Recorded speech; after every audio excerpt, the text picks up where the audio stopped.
And tonight, with the county announcing its first rollback, Congressman Ruiz says he expects more businesses to shut down as a result of improper planning from the county. Take a look. Congressman Ruiz, thank you for joining us tonight at 6:30.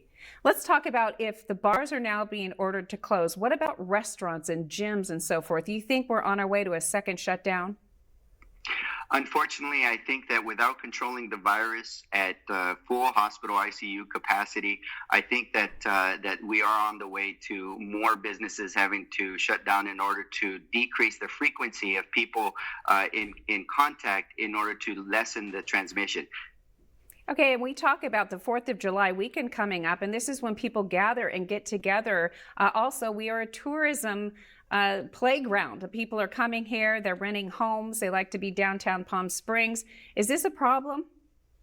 It is a problem. The vast majority of the cases that we're seeing now, it was due to people getting together during Memorial Day. There were some elements, very few, however, of the protesters that were out there, but the vast majority are within the homes. That was a study that was revealed by the California State Department of Public Health, and through contact tracing, they're able to determine, look, if you open the business the right way, you can keep businesses open and you can save lives. And you can do both by ensuring that you have the safeguards in place, enough contact tracers, enough isolation room, a efficient, timely contact tracing containment apparatus in place.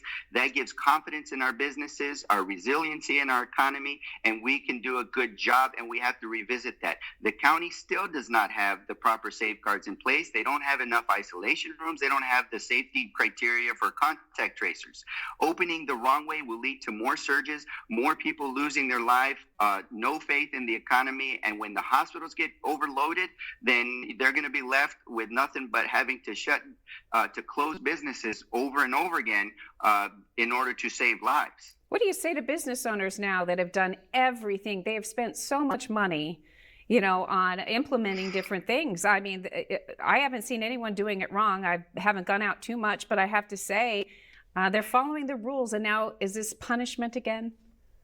They're between a rock and a hard place, because I agree with you that the business owners, many of them, especially those in the city of Palm Springs, have done a good job at ensuring that people keep their distance, that there's plexiglass, that people wear masks inside, but not all businesses are doing that. And so that is why you cannot have just one component run smoothly without taking care of the other components. When you look at containment phase apparatus, everything has to be in place before you start to remove the protections for staying at home. The county didn't have all of those pieces in place. They didn't have enough contact tracers. They didn't have enough isolation rooms. They are failing in the amount of tests and the testing methodologies according to the state. And so the businesses can do a great job and do everything within their own business. But if the team, if the county and the others are not following suit, if people are not wearing the masks outside and keeping their distance when they're outside more than 6 feet from other people, and you can't control the virus through containment, then you're going to see another surge. It's the same as the individual who has done everything, wash their hands, disinfect their living quarters and their workspaces, wear a mask, keep their distance religiously. They're doing everything they can, but then they go outside and they see people who mock people who are wearing masks and don't follow the rules. What about them? They're between a rock and a hard place too. Yeah, but Congressman, what if the county does all of the right things and people still come to our tourism community or come across from Imperial County and we're still being exposed? Yeah, so the vast majority of the hospitalizations in the Coachella Valley are from people in the Coachella Valley. There's only been less than 3% of hospitalizations from people that are coming from the Imperial County. Let's get that fact straight.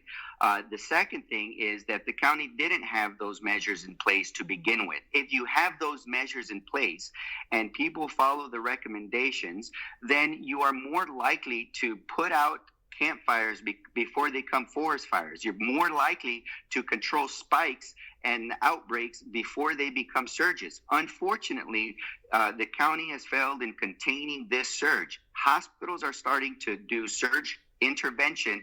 The county needs to do surge intervention as well. All right, we'll be hearing from the county shortly. Thank you so much, Congressman Ruiz. We always appreciate your time. Thank you.